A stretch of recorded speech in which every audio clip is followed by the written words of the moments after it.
Good morning everyone. आज हम पढ़ेंगे बीकॉम पार्ट सेकंड में income from house property. Income tax का टॉपिक है income from house property. Last classes में अपन ने इनकम फ्रॉम हाउस प्रॉपर्टी की नेट एनुअल वैल्यू कैसे निकालते हैं ये निकाल लिया था अपन ने। कहां तक पढ़ लिया था अपन ने? नेट एनुअल वैल्यू तक। ठीक है, नेट एनुअल वैल्यू के बाद में क्या करते हैं अपन? इनकम फ्रॉम हाउस प्रॉपर्टी में डिडक्शन निकालते हैं। तो डिडक्शन कौन कौन सा है इसमें?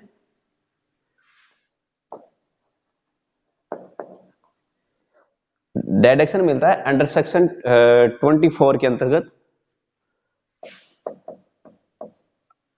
एक तो मिलता है अंडर सेक्शन 24A, इसमें मिलता है standard deduction.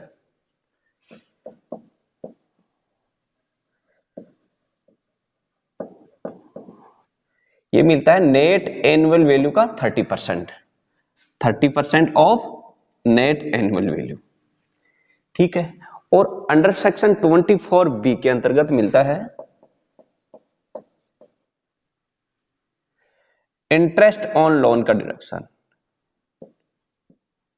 Interest on loan यानी मकान को बनाने के लिए, क्या खरीदने के लिए या उसका रिकंस्ट्रक्शन करवाने के लिए यदि करदाता के द्वारा, टैक्स पेयर के द्वारा कोई लोन लिया जाता है और उसके इंटरेस्ट का पेमेंट किया जाता है तो उस इंटरेस्ट का डिडक्शन मिलता है, इंटरेस्ट ऑन लोन का। अब इसमें क्या होता है कि ये दो प्रकार का हो गया डिडक्शन इसमें। एक तो होता है करंट ईयर का deduction, current year deduction, current year interest on loan, यानी करंट ईयर का जो इंटरेस्ट का डिडक्शन है वो मिल जाएगा। और एक मिलता है interest on pre construction period.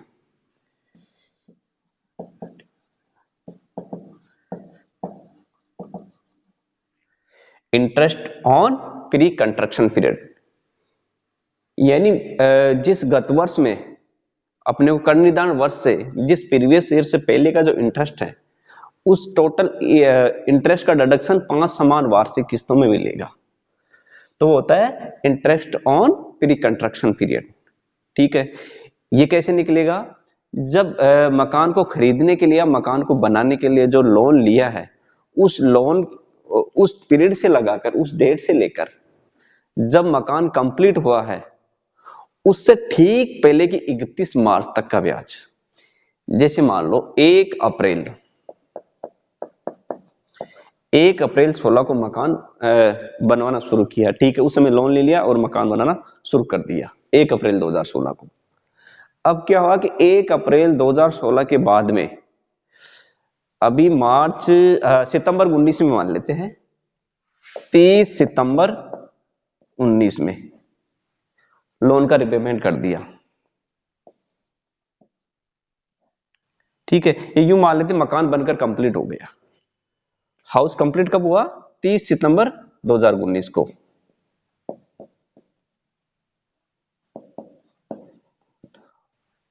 और लोन कब लिया था? 1 अप्रैल 2016 को। तो प्रीवियस ईयर है अपना 2019-20। तो 1 अप्रैल 2019 से 31 मार्च 2020 तक का ब्याज तो हो गया करंट ईयर का। ठीक है, ये तो हो गया करंट ईयर इंटरेस्ट। और जब लोन लिया है उस लोन लेने की डेट से जब हाउस कंप्लीट हुआ है उस वर्ष में, उससे ठीक पहले की जो 31 मार्च है वहां तक का ब्याज हो जाएगा interest on pre construction period. कैसे निकालेंगे अपन? तो 1 अप्रैल 16 से 30 सितंबर 2019 को जब हाउस कंप्लीट हुआ तो इससे ठीक पहले वाली 31 मार्च कौन सी आ गई? 31 मार्च 2019। तो इसका मतलब है 1 अप्रैल 2016 से 31 मार्च 2019 तक का ब्याज हो गया, वो हो जाएगा interest on pre construction period. ठीक है, और इसका डिडक्शन क्या मिलता है? 5 समान वार्षिक किस्तों में मिलता है। ये टोटल इंटरेस्ट निकाल लेते हैं, टोटल इंटरेस्ट निकालने के बाद में उसका 5 का भाग देंगे तो एक किस्त आ जाएगी। ठीक है, तो वो हो जाएगा interest on pre construction period, उसका डिडक्शन मिलेगा। और एक मिलेगा करंट ईयर का डिडक्शन, ये करंट ईयर का पूरा डिडक्शन मिलेगा। इस प्रकार डिडक्शन मिलता है। अब बात करते हैं इसमें हाउस प्रॉपर्टी दो कैटेगरी की हो सकती है। एक तो हो सकती है लेट आउट हाउस प्रॉपर्टी यानी किराए पर उठाई गई मकान संपत्ति, और एक हो सकती है सेल्फ ऑक्यूपिड हाउस प्रॉपर्टी यानी स्वयं के निवास खुद को रहने के लिए जो प्रयोग में लेता है करदाता, वो हो जाती है सेल्फ ऑक्यूपिड यानी खुद के निवास के लिए प्रयुक्त की गई संपत्ति। ठीक है, तो यदि लेट आउट हाउस प्रॉपर्टी होती है तो उसमें तो क्या है कि कोई लिमिट नहीं है, जितना इंटरेस्ट बनता है उसका डिडक्शन मिल जाता है। जैसे मान लो करंट ईयर का डिडक्शन हो गया 4 लाख रुपए का, ठीक है, और interest on pre construction period ये मान लेते हैं कि 5 वार्षिक किस्तों मिलता, तो एक वार्षिक किस्त मान लेते हैं 1,50,000 रुपए की, तो टोटल इंटरेस्ट का डिडक्शन कितना हुआ 4 लाख प्लस 1,50,000, 5,50,000 का डिडक्शन मिल जाएगा। ठीक है, ये बात तो है लेट आउट हाउस प्रॉपर्टी की। अब हम बात करते हैं सेल्फ ऑक्यूपिड हाउस प्रॉपर्टी की। तो सेल्फ ऑक्यूपिड हाउस प्रॉपर्टी में क्या होता है कि एक लिमिट तक डिडक्शन मिलता है, एक लिमिट होती है, वहां तक ही डिडक्शन ले सकते हैं। तो लिमिट देखते हैं।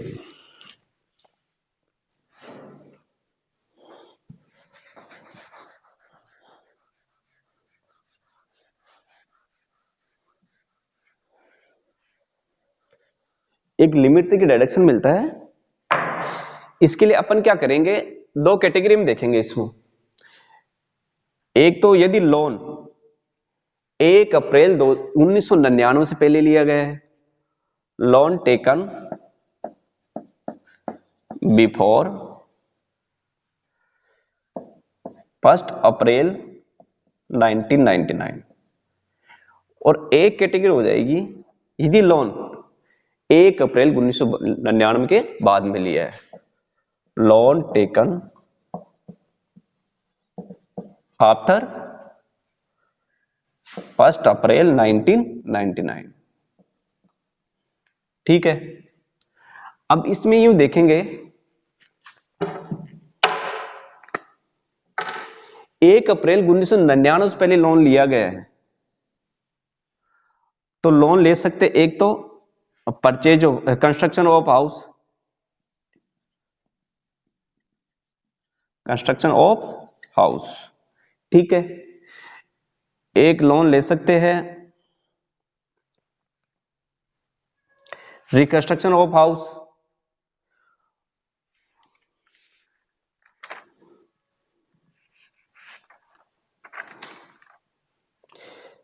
एक हो सकता है परचेज ऑफ हाउस,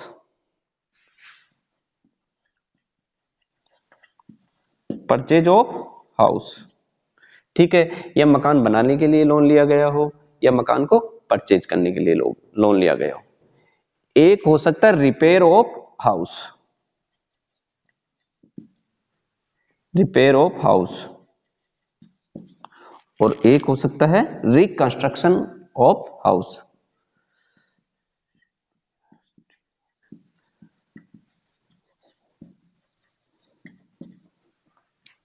ठीक है,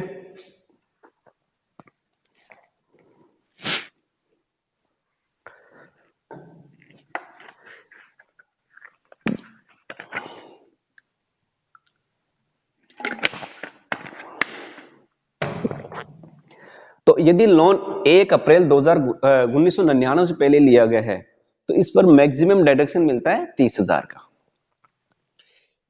डिडक्शन की लिमिट है 30,000, मैक्सिमम डिडक्शन 30,000।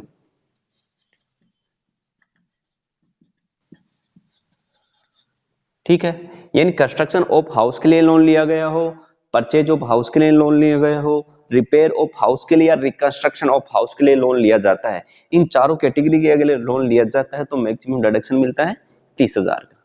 ठीक है, और यदि लोन 1 अप्रैल 1999 के बाद में 1 अप्रैल 1999 के बाद में लिया गया है, यदि वह loan construction of house, construction of house and purchase of house,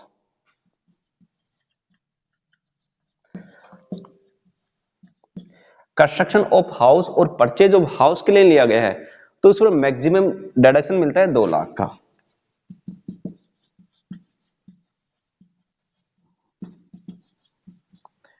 2 lakh का, ठीक है, यानी ओनली कंस्ट्रक्शन और परचेज के लिए लोन लिया जाता है 1 अप्रैल 1999 के बाद में, तो इंटरेस्ट ऑन लोन का डिडक्शन मैक्सिमम मिलता है 2 लाख रुपए का।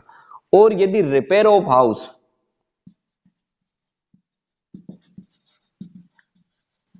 रिपेयर ऑफ हाउस और रिकंस्ट्रक्शन ऑफ हाउस,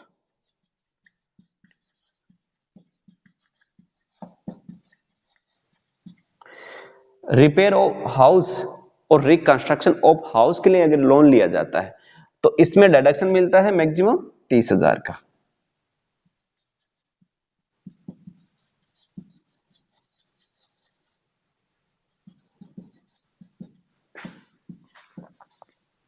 ठीक है, यानी 1 अप्रैल 1999 से पहले लोन लिया जाता है तो चारों कैटेगरी में मैक्सिमम डिडक्शन मिलता है 30,000 रुपए का। ठीक है, और यदि लोन टेकन आफ्टर 1 अप्रैल 1999 यानी 1 अप्रैल 1999 के बाद में लोन लिया जाता है तो कंस्ट्रक्शन ऑफ हाउस और परचेज ऑफ हाउस के लिए लोन लिया मैक्सिमम डिडक्शन मिलता है 2 लाख का, और रिपेयर ऑफ हाउस और रिकंस्ट्रक्शन ऑफ हाउस के लिए मैक्सिमम डिडक्शन मिलता है 30,000 का। ठीक है, इस प्रकार इंटरेस्ट ऑन लोन का डिडक्शन मिलता है। अब इसके कौन कौन से प्रोविजंस देख लेते हैं। अब जैसे मान लो 1 अप्रैल 1999 से पहले कोई व्यक्ति लोन लेता है और उसके बाद में 1 अप्रैल 1999 के बाद में दूसरा लोन लेता है, तो दोनों केस में डिडक्शन मैक्सिमम कितने का मिलेगा? 2 लाख का। ये नहीं कि 1 अप्रैल 1999 से पहले का लिया है तो उसमें 30,000 का अलग से ले लेंगे और 99 के बाद में लोन लिया तो उसका 2 लाख अलग से मिलेंगे, इस प्रकार टोटल 2,30,000 का मिलेगा। ऐसा नहीं मिलता है। यानी टोटल दोनों लोन के संबंध में चाहे कितनी भी लोन लियो, 1 लोन लो या 2 लो या 3 लो, तीनों कुल मिला के टोटल डिडक्शन 2 लाख का ले सकते हैं। ठीक है, एक प्रोविजन तो ये हो गया। दूसरा प्रोविजन ये हो सकता है जैसे मान लो 1 अप्रैल 1999 से पहले लोन ले लिया, ठीक है, उसके बाद में उसके 99 के बाद में दूसरा लोन ले लिया है और दूसरे लोन से पहले वाले लोन का रिपेमेंट कर दिया। ठीक है, तो इस केस में भी यही माना जाए कि वह लोन 1 अप्रैल 1999 से पहले का ही है और उसमें मैक्सिमम डिडक्शन 2 लाख रुपए का ना मिलके ओनली 30,000 रुपए का ही मिलता है। क्या होता है कि पहले 99 से पहले मिलता है 30,000 का और बाद में मिलता है 2 लाख का, तो करदाता ये भी तरीका लगा सकता है कि 1999 से पहले लोन ले लेते हैं, ठीक है, उसके बाद में 99 के बाद दूसरा लोन लेके पहले वाले लोन का रिपेमेंट कर देते हैं तो अपने को डिडक्शन फिर 2 लाख को मिल जाएगा। तो ऐसा नहीं मिलता है। ठीक है, तो इस केस में मैक्सिमम डिडक्शन यूं मानते हो 30,000 का मिलता है कि वह लोन 1 अप्रैल 1999 से पहले ही लिया गया है। ठीक है, और यदि विदेश से यदि कोई इंटरेस्ट ऑन लोन कोई लोन लेता है और इंटरेस्ट ऑन लोन का पेमेंट करता है तो उसका डिडक्शन तभी मिलेगा जब उसका रिपेमेंट इंटरेस्ट का टीडीएस काट कर किया जाता है तो ही उसका डिडक्शन मिलता है।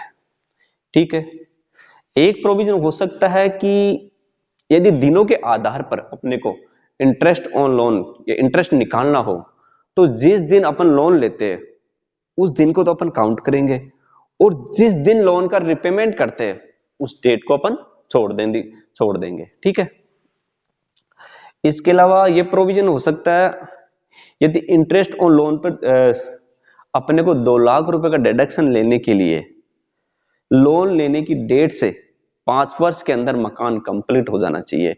यदि लोन लेने की डेट से मकान 5 वर्ष के अंदर कंप्लीट नहीं होता है तो डिडक्शन 2 लाख रुपए का नाम मिलके ओनली 30,000 रुपए का ही मिलता है। ठीक है, एक ये हो सकता है इंटरेस्ट ऑन लोन की जो टाइम है अगर कोई पेमेंट में देरी करता है तो पेनल्टी का पेमेंट करना पड़ता है या फिर और भी कोई छोटे मोटे खर्चे करने पड़ते हैं तो उसका किसी का भी डिडक्शन नहीं मिलता है, ओनली इंटरेस्ट का डिडक्शन मिलता है।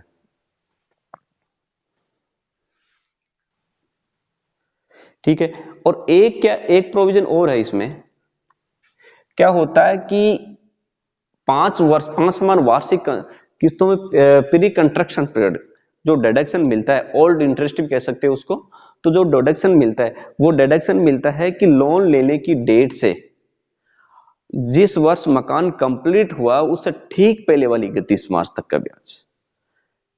ठीक है। लेकिन उस 31 मार्च से पहले ही यदि लोन का रिपेमेंट कर दिया है, या मान लेते हैं जैसे अपन ने एग्जांपल लिया था 30 सितंबर 2019 को मकान कंप्लीट होता है, लोन लिया है 1 अप्रैल 16 को, ठीक है। तो 5 समान वार्षिक किस्तों में, यानी 1 अप्रैल 2019 से 31 मार्च 2020 का, वो तो हो जाएगा करंट ईयर का इंटरेस्ट। और ये मकान कंप्लीट हुआ 30 सितंबर 2019 को, इससे ठीक पहले वाले डेट कौन 31 मार्च हो गए, 31 मार्च 2019। तो 1 अप्रैल 16 से 31 मार्च 2019 तक का जो ब्याज है वो हो जाएगा प्री कंस्ट्रक्शन पीरियड इंटरेस्ट, ठीक है, यानी ओल्ड इंटरेस्ट हो गया। अब क्या होता है कि यदि कोई करदाता इस 31 मार्च से पहले ही लोन का रिपेमेंट कर देता है, या मान लेते हैं फरवरी में कर दिया, 28 फरवरी को कर दिया, 28 फरवरी 19 को पेमेंट कर दिया, तो प्री कंस्ट्रक्शन पीरियड इंटरेस्ट हो जाएगा 28 फरवरी तक, यानी 1 अप्रैल 2016 से 28 फरवरी 2019 तक।